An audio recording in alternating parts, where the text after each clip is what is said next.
என் அன்பு நெஞ்சங்களே, happy Wednesday. எல்லோரும் எப்படி சுகமாக இருக்கிறீங்களா? நான் நல்லா இருக்கிறேன், ஒர்க்கில் இருக்கிறேன். ஆனால் என் அன்பு நெஞ்சங்களோடு உரையாடுறதுக்காக உங்களோட சில நிமிடங்கள். எங்கள் வாயில் இருந்து வரும் வார்த்தைகள் ரொம்ப கவனமாக இருக்கணும். நாங்கள் எங்கள் மனசில் நினைக்கிற நினைப்புகளும் ரொம்ப கவனமாக நான் நினைக்க வேணும். எதையும் நாங்கள் அவசரப்பட்டு சொல்கிறதுக்கு முதல் நாங்கள் முடிந்த வரைக்கும் யோசிக்க வேண்டும். 1000 முறையோ 1 முறையோ 2 முறையோ ஆழ்ந்து யோசிக்கணும்.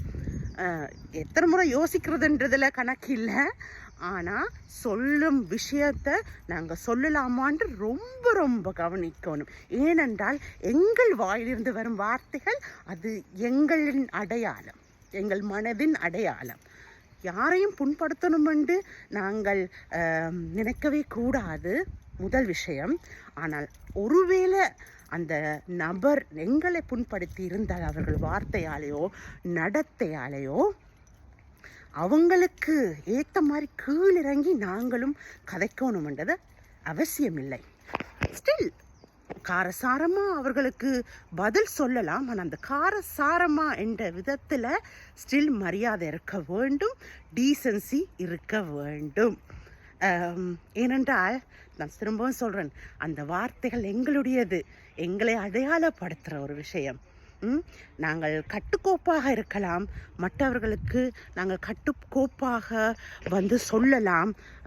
இது மாதிரியான விஷயங்கள் எங்களோடு நடந்து கொள்ள வேண்டிய அவசியம் இல்லை என்று. ஆனால் அப்படி கட்டுக்கோப்பாக காரசாரமாக சொல்லும் பொழுதும் அதில் ஒரு நாகரிகம் வேண்டும். நான் கூட என்னுடைய வீடியோஸில் அதில் அப்படி சொல்லியிருக்கிறேன். ஆனால் அதை திருப்பி நான் பார்க்கும் பொழுதும், என்னை சார்ந்த என் குடும்பம் பார்க்கும் பொழுதும் அதில் அவர்களுக்கு அது ஒரு மரியாதையை தான் நான் ஏற்படுத்த நினைக்கிறேன். ஏன்னா அது என்னுடைய அடையாளம். நான் பார்க்குறேன், கடந்த காலங்கள் கொஞ்ச காலம் நான் பார்க்குறேன், எஸ்பெஷலி இந்த சோஷியல் மீடியாவில் கூட இவ்வளவு வாய்க்கு வந்ததெல்லாம் கதைக்கிறார்கள். சில பேர் இந்த லைவ் எல்லாம் போட்டு என்னென்னமோ எல்லாம் கதைக்கிறாங்க. ஆனால் பாவமாக இருக்குது. அவங்க கதைக்கும் போது அவங்களுக்கே விளங்கவில்லையா அவங்க தாங்களை தான் கீழே இறக்குறார்கள் என்று. அன்பான அருமையான மனித வாழ்க்கை இது. நாங்கள் என்ன மாதிரி எங்களை உருவாக்குறோமோ அதுதான் எங்களுடைய வாழ்க்கையாக அமையும். அதில் நம்பிக்கை வையுங்க, அதுதான் எங்களோட வாழ்க்கையாக கண்டிப்பாக அமையும். அப்படி அமைகிற இந்த வாழ்க்கையை எங்களோட பேச்சால் நாங்கள் கூடுதலாக இல்லாமலாக்கக்கூடாது, எங்களை தாழ்த்தி இறக்கக்கூடாது. எங்களோட பேச்சு, எங்களோட வார்த்தைகள், எங்களோட நடத்தைகள் இது எல்லாமே சேர்ந்தது தான் நாங்கள். கதைக்கிற கதையில் தெளிவு இருக்கணும், கதைக்கிற கதையில் அன்பு இருக்கணும், கண்டிக்க வேணும் என்றாலும் அதுலேயும் ஒரு நாகரிகம் இருக்க வேண்டும். அதை தான் நான் சொல்ல வருகின்றேன். கதைச்சு அது சொல்கிறது, தீயினால் சுட்டவடு ஆறிடும் ஆறாது நாவினால் சுட்டவடு. தவறந்தா மன்னிக்கவும். இது என் மனதில் படித்ததில் உண்டு, ஞாபகம் வருது. அதை மாதிரி தான் எங்களோட அன்பு உறவுகள்கிட்ட நாங்கள் இன்னும் கவனமாக கதைக்க வேணும். அடுத்தது எங்களை தெரியாதவர்கள்கிட்டையும் நாங்கள் இன்னும் அவதானமாக கதைக்க வேண்டும். எங்களோட பேச்சு, எங்கள் நடத்தை, நாங்கள் இது எல்லாம் தான் எங்களை அடையாளப்படுத்தும் சின்னங்கள். நீங்கள் ஒத்து போவீங்கள் இந்த எண்ணத்தோடு நான் நம்புகிறேன். அண்ட் சோஷியல் மீடியாவில் இருக்கிற ஆக்களுக்கு இன்னும் ஒரு படி மேலே ஒரு அவதானம் வேண்டும். என்னமோ கதைக்கிறோம்ன்றதுக்காக கதைச்சிட்டு போகக்கூடாது. சிந்தியுங்கள். ஆணாகட்டும் பெண்ணாகட்டும், உங்கள் வாயிலிருந்து வரும் வார்த்தைகளுக்கு எவ்வளவோ உறுதியும் சக்தியும் இருக்குது. தயவு செய்து சிந்தியுங்கள். கதைக்கிறதுக்கு முதல் யோசிச்சு கதையுங்கள். என்று அது உங்களை அடையாளப்படுத்தும், உங்களை சார்ந்தவர்களுக்கும் அது மரியாதையை உண்டாக்கும் உங்களுடைய கதைகள். நான் சொல்கிற மாதிரி என்னுடைய குடும்பத்தை இப்போ நான் கதைக்கிறது, நான் சோஷியல் மீடியாவில் எப்படி இருக்கிறேன், ஸோ நான் என்ன கதைக்கிறேனோ என்னுடைய கணவருக்கு அது போய் சேரும், என்னுடைய சகோதரருக்கு அது போய் சேரும். ஏன் எங்களை ஃபாலோ பண்ணுற உங்களுக்கும் அது சேரும். அண்ட் மோஸ்ட் இம்பார்ட்டன்ட்லி ஜெனரேஷனாக பார்க்குறீங்க. உங்களுக்கு ஒரு நல்லா ஒரு எடுத்துக்காட்டாக தான் இருக்க வேணும் ஒழிய ஒரு ஒரு சோஷியல் மீடியாவை வச்சுக்கொண்டு ஒரு தவறான பாதையில் உங்களை வழி செலுத்தக்கூடாதுன்ற எண்ணம் எனக்கு கூடுதலாக இருக்குது. அதனால தான் நான் இந்த வீடியோவை செய்கிறேன். என்ன வேணுமென்றாலும் கதைக்கலாம், எப்படி வேணுமென்றாலும் கதைக்கலாம் என்று சொல்லி கதைக்கிற நபர்களை பார்க்கும்போது எனக்கு பாவமாக தான் இருக்குது. அவங்களுக்கு தெரியல, அவங்களையே தாழ்த்தி இறக்கிறார்கள் என்று, அவர்களை சார்ந்தவர்களையும் தாழ்த்தி இறக்கிறார்கள் என்று அவங்களுக்கு தெரியாமலேயே அவங்க அழிந்து கொண்டு போய் கொண்டிருக்கிறார்கள். வாழ்க்கை எப்பவும் நான் சொல்கிற மாதிரி தான், அன்பானது, அழகானது.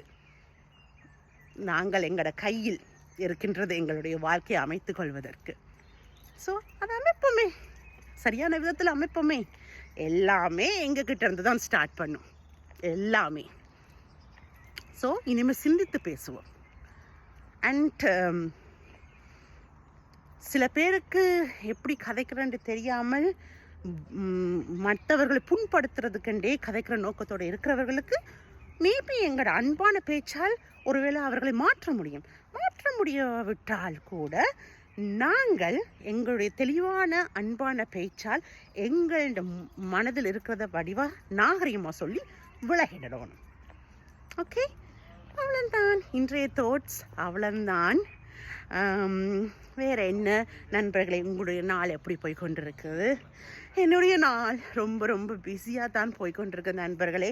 சாரி, எப்போ பார் பிஸி என்று சொல்கிறேன்னு தவறாக நினைக்காதீங்க. உண்மையிலேயே என்னுடைய வீடியோஸை நான் இந்த மாதிரி தான் செய்ய வேண்டிய நிலைமையில் இருக்கிறேன். இப்போ கூட நான் பேக் ஒர்க்குக்கு போகணும். இப்போ எனக்கு பசிக்குது, நான் இன்னும் சாப்பிட இல்லை. ஆனால் சாப்பிட்ற இந்த டைமில் தான் உங்கள் கூட கதைக்கலாம்னு நினச்சி இந்த வீடியோவை நான் செய்கிறேன். இப்போ போய் ஒரு 10 நிமிஷத்தில் சாப்பிட்டுட்டு என்னுடைய விசிட்ஸுக்கு நான் போக வேணும். ஸோ எல்லாம் செய்துட்டு வீட்டை போக சரியாக இருக்கும்னு நினைக்கிறேன்.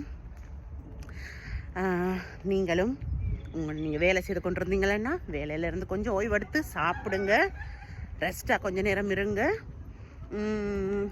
அண்ட் நீங்கள் வீட்டில் ஓய்வு எடுத்து கொண்டு இருக்கிறீங்கள் என்றால், இல்லை வீட்டில் ஏதாவது வேலை செய்து கொண்டு இருக்கிறீங்கள் என்றால் அப்பவும் சாப்பிடுங்க. உங்களோட மனசை பார்த்துக்கொள்ளுங்க, உங்களை நீங்கள் பார்த்துக்கொள்ளுங்க, உங்களை நீங்கள் லவ் பண்ணுங்க. அப்போ தான் நாங்கள் எல்லாருமே மற்றவங்களையும் லவ் பண்ண முடியும். ஓகே நண்பர்களே, இன்றைய நாள் இனிமையாக அமையட்டும். ரம்யமாக இருக்கின்றது பாருங்க. இப்படித்தான் எவ்வளவு பிஸியிலையும் ஒர்க்லையும் பாசிட்டிவாக நினைக்கிறத நம்ம விடவே கூடாது. இப்படியான சில விஷயங்களை எங்களை சுற்றி வச்சுருக்கணும். நல்ல மனிதர்களை எங்களை சுற்றி இருக்க வேணும். நல்லதையும் நினைப்போம், அப்போ நல்லதே எங்கள் கண்ணுக்கு படும். அதோட இந்த விடயத்தோட உங்களிடம் இன்றைக்கு நான் விடைபெறுகின்றேன். Have a lovely Wednesday. Take care my lovelies.